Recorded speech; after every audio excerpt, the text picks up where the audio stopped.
আল্লাহর হাবিব সাল্লাল্লাহু আলাইহি ওয়াসাল্লামকে স্বপ্নে দেখলে ও স্বপ্নটা ভুল হয় না। বুখারী শরীফ প্রথম খণ্ড 21 নম্বর পৃষ্ঠায় আবু হুরায়রা রাদিয়াল্লাহু তাআলা আনহু থেকে হাদিস বর্ণিত আছে, মান রাআনি ফিল মানামি ফাকাদ রাআনি ফা ইন্না শাইতানা লা ইয়াতামাসসালু ফি সূরাতি। আমি রাসূল বলছি, যদি কেউ আমাকে খাবে দেখে তাহলে আমাকেই সে দেখলো।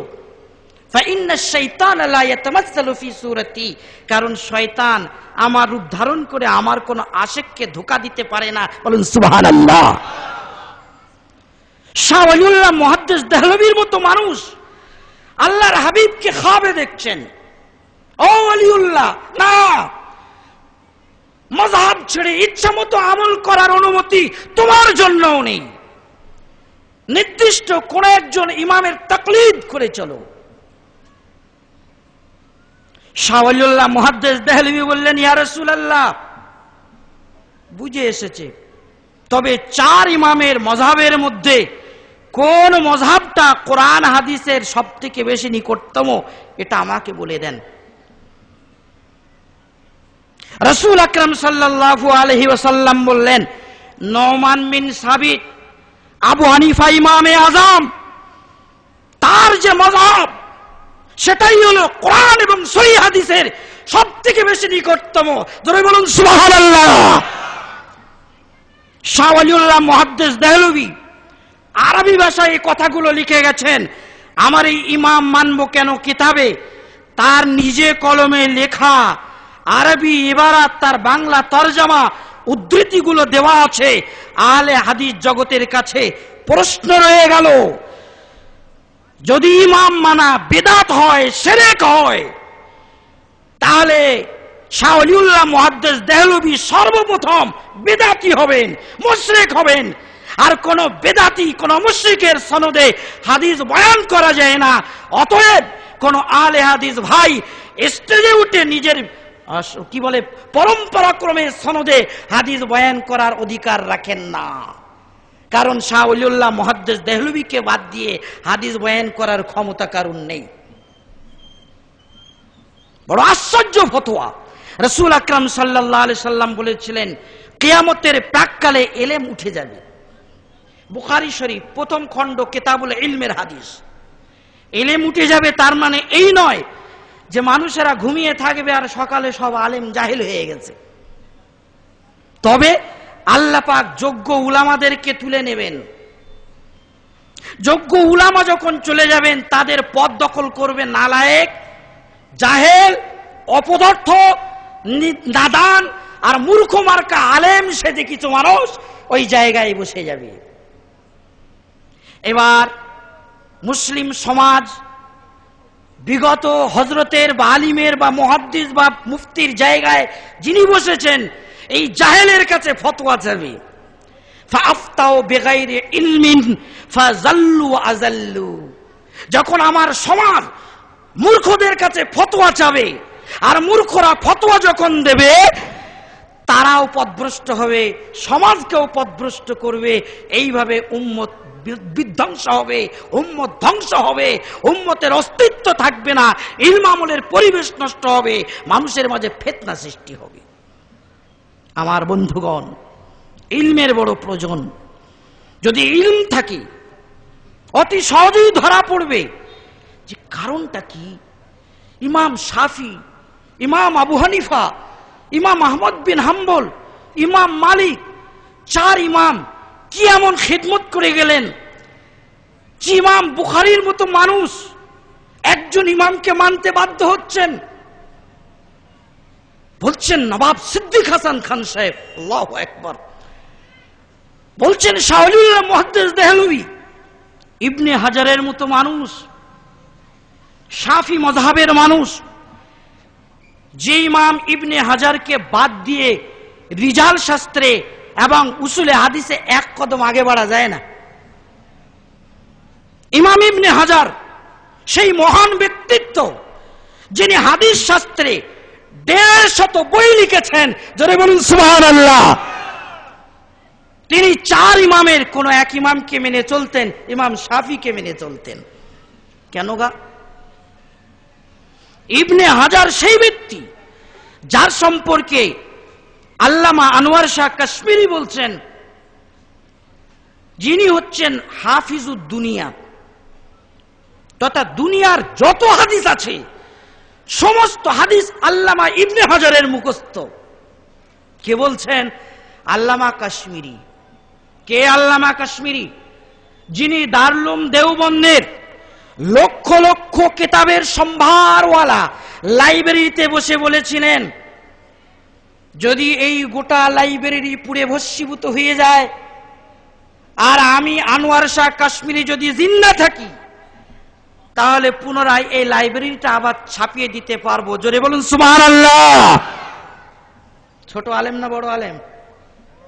হ্যাঁ, আল্লামা আনোয়ার শাহ কাশ্মীরি হাদিস শাস্ত্রের 11টি বই লিখেছেন, বুখারীর ব্যাখ্যা গ্রন্থ লিখেছেন। তিনি বলছেন ইবনে হাজার হাফিজুদ দুনিয়া, তথা দুনিয়ার সব হাদিসের হাফেজ। সেই আল্লামা ইবনে হাজার আসকালানি তিনিও একজন ইমামকে মানতে বাধ্য হলেন, আর আমাদের মাস্টার বা ডাক্তার সাহেব বলছেন আমি কোনো ইমাম মানবো না। হ্যাঁ, ওই বাংলা বুখারী দেখে কি ইংরাজি বুখারী দেখে কি বাংলা আল কোরআনের অনুবাদ দেখে আমি নিজের মশলা সমাধান করে নিতে পারবো। এরই নাম হচ্ছে আদার ব্যাপারী জাহাদের সংবাদ। ইবনে হাজার একজন ইমামকে মানতে বাধ্য হলেন, মুহাক্কিক ইবনুল হুমাম হানাফি ছিলেন, একজন ইমাম মানতে বাধ্য হলেন। আল্লাহু আকবার। ইমাম তহাবি, যিনি তহাবি শরীফ লিখেছেন, হানাফি ছিলেন, একজন ইমাম মানতে বাধ্য হলেন। ইমাম বাইহাকি শাফি ছিলেন, একজন ইমাম মানতে বাধ্য হলেন। ইমাম আবু দাউদ মালিকি কিংবা হাম্বলি ছিলেন, দুই রকমের উক্তি আছে, একজন ইমাম মানতে বাধ্য হলেন। ইমাম তিরমিজি শাফি ছিলেন, একজন ইমাম মানতে বাধ্য হলেন। ইমাম দারাকুতনি শাফি ছিলেন, একজন ইমাম মানতে বাধ্য হলেন। বড় বড় ইমাম, তারা হাদিসের মহাপণ্ডিত, যাদের কিতাব নিয়ে নারায়ে তাকবীর আল্লাহু আকবার আজকে চলছে, সেই সমস্ত বড় বড় মুহাদ্দিসিন নির্দিষ্ট এক ইমামকে মেনে চলতে বাধ্য হলেন। আর আমরা বলছি আমরা কাউকে না মেনে ওই বাংলা বুখারী বাংলা কোরআন পড়ে নিজেরাই সমস্যা সমাধান করে নিতে পারবো। ভুল হচ্ছে, ভুল। শত শত নয়, লক্ষ লক্ষ বলা ভুল। কোটি কোটি মশলা এমন আছে, ইমাম আবু হানিফা রাহমাতুল্লাহ আলাইহির দরবারে না যেয়ে সেই মশলাগুলো সমাধান করা সম্ভব নয়। দাবি করে যাচ্ছি আপনাদের সমাবেশে, কথা রেকর্ডিং হচ্ছে, ভিডিও হচ্ছে, আর আমার প্রতিটি কিতাবে ফোন নম্বর দেওয়া আছে, সময় বাধা আছে, সময়ের পাবন্দির সাথে ফোন করবেন, আলোচনা করব। কোটি কোটি মশলা এমন আছে, ইমাম আবু হানিফার দ্বারস্থ না হয়ে সেই সমস্ত মশলাগুলো সমাধান করা সম্ভব নয়। কটা মশলা বলল? প্রতিটি মানুষের পকেটে আজ মোবাইল, মোবাইল সম্পর্কে শত শত মশলা। জাকির নায়েক বসে আছেন টিভি আর ইন্টারনেটে, টিভি ইন্টারনেট সম্পর্কে শত শত মশলা। বলে আজ আর উটের যুগ নয়, উড়োজাহাজের যুগ। উড়োজাহাজের নামাজ রোজা সম্পর্কে শত শত মশলা। সেই উটের যুগ থেকে চলে এসেছি উড়োজাহাজের যুগে। কোটি কোটি মশলা আমাদের সামনে। ইমাম আবু হানিফাকে না মেনে কোথায় পালাচ্ছেন গো? ভালো করে শুনবেন। ইমামে শাফিঈ চার ইমামের অন্যতম, তিনি বলে গেছেন আন-নাসু কুল্লুহুম ইয়ালুন ফিল ফিকহি আলা আবি হানিফাতা। আমি ইমামে শাফিঈ বলছি, কিয়ামত পর্যন্তের মানুষেরা মশলা মাসাইলের বিষয়ে ইমাম আবু হানিফার দরবারে ভিক্ষার থলি নিয়ে যেতে বাধ্য। বলুন সুবহানাল্লাহ। কে বললেন? ইমামে শাফিঈ। আচ্ছা হুজুর, কোরআন ও হাদিস কি যথেষ্ট নয়? কোরআনের ৬৬৬৬টি আয়াত মা আয়েশা সিদ্দিকা রাদিয়াল্লাহু তাআলা আনহার গণনা অনুপাতে, লক্ষ লক্ষ হাদিস, এটি কি আমাদের জন্য যথেষ্ট নয়? যদি যথেষ্ট হয় তাহলে আমরা নির্দিষ্ট ইমাম কেন মানব? আর যদি যথেষ্ট না হয় তো সেটা বলুন যে কোরআন হাদিস যথেষ্ট নয়। ভালো করে শুনে নেন, এটাই হচ্ছে আহলে হাদিস ভাইদের ব্রেনের আসল পোকা। কোরআন হাদিস যথেষ্ট। তারাকতু ফিকুম আমরাইন, আমি তোমাদের মাঝে দুটি জিনিস ছেড়ে গেলাম, লান তাদিল্লু মা তামাসসাকতুম বিহিমা, কখনোই তোমরা পথভ্রষ্ট হবে না ওই দুটি জিনিস যদি ধারণ করতে পারো, কিতাব আল্লাহি ওয়া সুন্নাত রাসূলিহি, আল্লাহর কিতাব আল্লাহর রাসূলের সুন্নাত। মিশকাত শরীফ 31 নম্বর পৃষ্ঠা, মুয়াত্তা মালিক 363 নম্বর পৃষ্ঠার হাদিস। বলে তাহলে কোরআন ও হাদিস যখন যথেষ্ট, আর এই দুটি জিনিস যখন আল্লাহর হাবিব আমাদের দিয়ে গেলেন, ইমাম আবু হানিফাকে মানতে হবে তার মানে? আচ্ছা চলুন, কোরআনই হাদিস, কোরআন মানুন আর হাদিস মানুন। মানতে মানতে আপনাকে আবু হানিফার দরবারে আসতেই হবে। শুনবেন,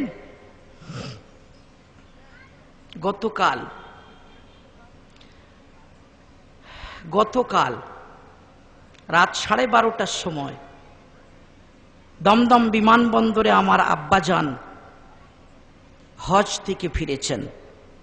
রাত 12:30টার সময় নামার সাথে সাথে যেই দেখা হলো, প্রথমে বললেন, বাপ বলো আসরের নামাজ পড়া হলো না, মাগরিবের নামাজ পড়া হলো না জাহাজের ভিতরে, কি হবে? হজ পালন করতে গেলাম, একটা ফরজ, তার জন্য যদি আমার এই সফরে দুটো ফরজ ছাড়ে, আসরও ছেড়ে গেল প্লেনে, মাগরিবও ছেড়ে গেল, কি হবে? কি সমাধান? উপায় কিছু ছিল না। বললাম কেন? বলে নামাজ পড়বো প্লেনের ভিতরে, কিভাবে পড়বো?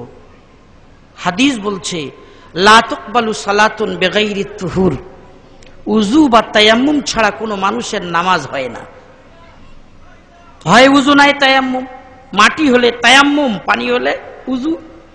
জাহাজে উঠেছি, হজ করে বাড়িতে ফিরছি, দমদম বিমানবন্দরে নামতে হবে আসরের নামাজের সময়, মাগরিবের নামাজের সময়।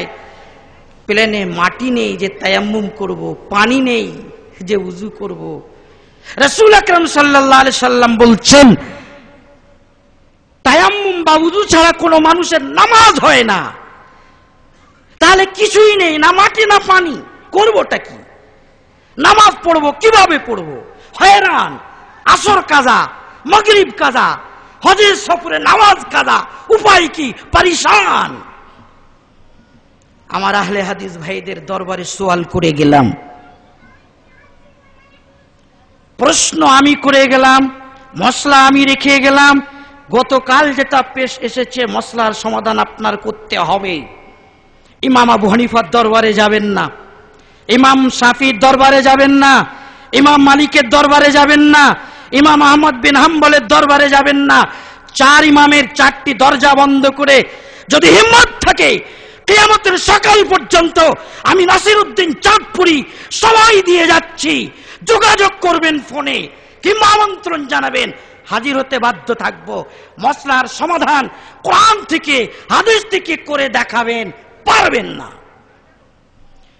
এই সমস্যার সমাধান করতে গেলে ইমামে আজম আবু হানিফার দরবারে অবশ্যই ভিক্ষার থলি নিয়ে যেতে হবে। জোরে বলুন সুবহানাল্লাহ। সহজ নয়।